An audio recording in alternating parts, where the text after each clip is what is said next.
911, police, fire, or medical? Fire. Where do you need fire at? Corner of Bluff and Hoglum Road.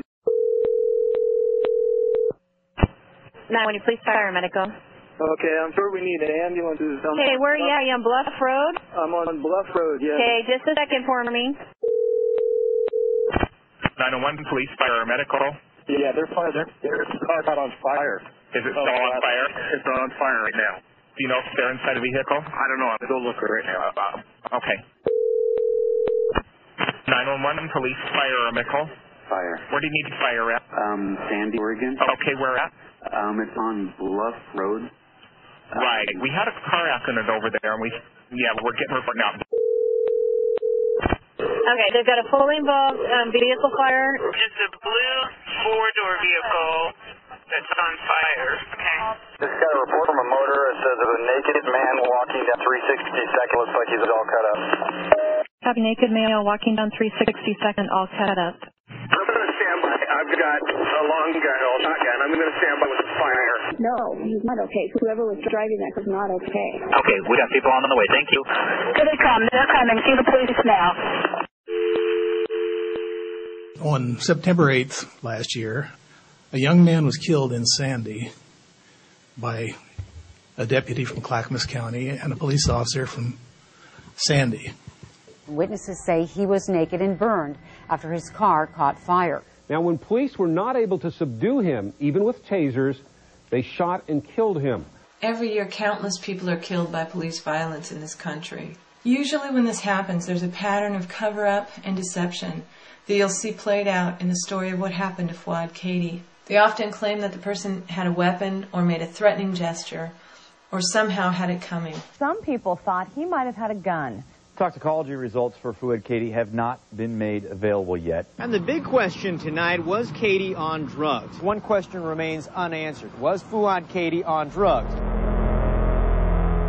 This is the way they justified themselves. This has all been framed through the voices of the police and the corporate media. Yeah, this is Uber 93. A couple things. Can we make sure to put a hold on this CAD from the press? Okay, message Mark to hold the tape from the press. He's naked. This makes it here. This is good news. That's what you call really bad drugs, yeah. Naked, so it wasn't an MVA. Naked, oh, this is good stuff. But you know what? It's where he wasn't naked when he did that. Put your light on. But he's naked now, so it's just getting better. Oh, yes. All right. Well, thanks for the info. Right, I'll try and contact Alice Lasher. Is she all over this? Because she's their PIO. Yeah, I know. I'm not quite sure how or why you got paged, but okay. Yeah. All right. Bye. Dear. Thank you. Bye. Marcus, Jamie Carnes. Jamie. Hi. Wild and crazy. Wild and crazy time, people. Yes, it is. All right, so trying to help out media here a little bit, keep them off your back. Did they shoot naked guy? Because they shot him, yes. I don't know who. Yeah, so he's been shot. Naked guy has been shot. Newt told me that. I think he's dead. Let me see. Is he dead? Let me see. I'm looking. So we got dead naked guy. Yes, naked guy's dead. Naked guy is dead. Okay, naked guy can be found at what street? Currently, he's laying on 362nd near Bluff. 362nd and Bluff Road. Yes. I copy that. Alice is out there, and I think the sheriff's office is getting their PIO. All right, perfect. That's all I need. Okay. Thanks. Oh, man. Well, that's going to make great media coverage. Yeah, oh, yeah. This is definitely one that's going to be on the news tonight. Yeah, no kidding. Up till now, we haven't had anyone else's story about this. It's all been framed through the voices of the police and the corporate media. Hi, Mark. This is Suzanne at CCOM. How are you today? Good. How are you? Good. I was instructed by Heisen to get a hold of you folks. Yeah, the tape is already seized. Everything's already seized on it. It's not going to be released. Okay.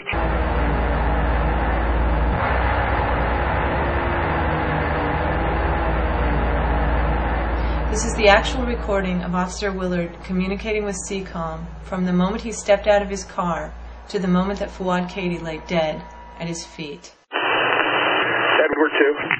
2 Edward 2. 03 medical. And a couple more cars here.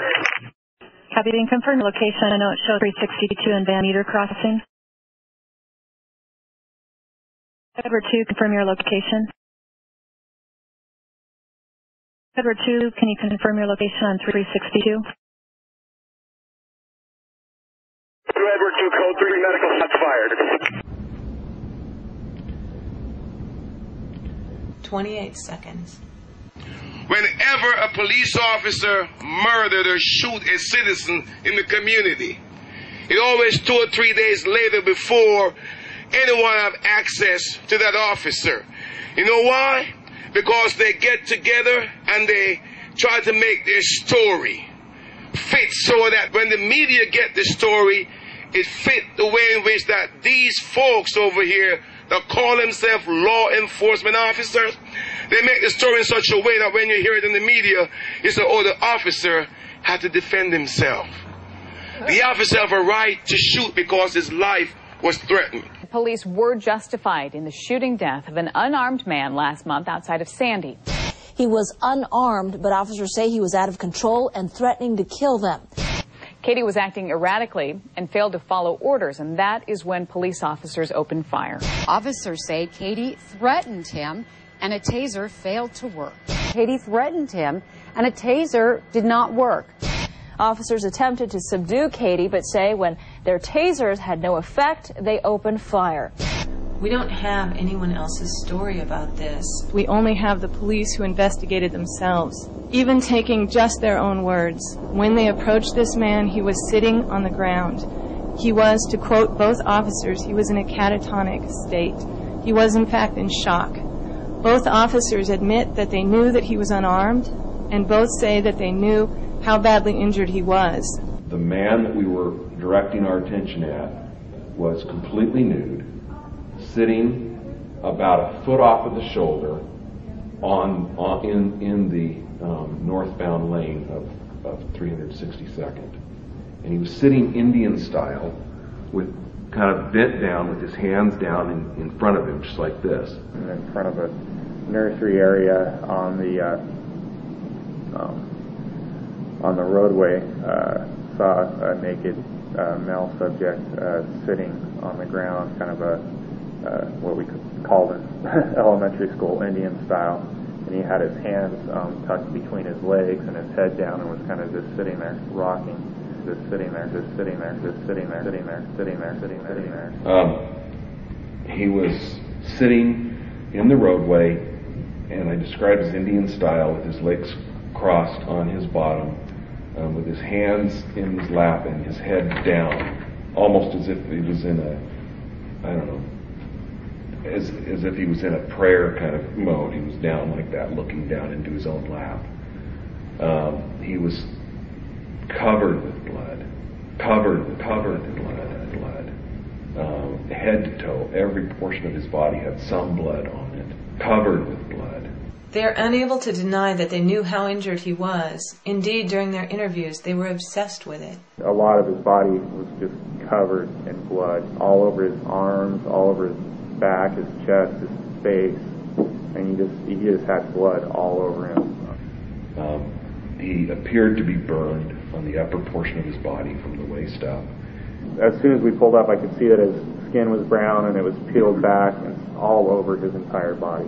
As I approached him, I could tell clearly that it was burns on his body. In addition to that, he had lacerations, small lacerations, and little cuts and things all over him, and also appeared to have dirt and leaves and other things on him. His skin was charred. He was just covered in blood.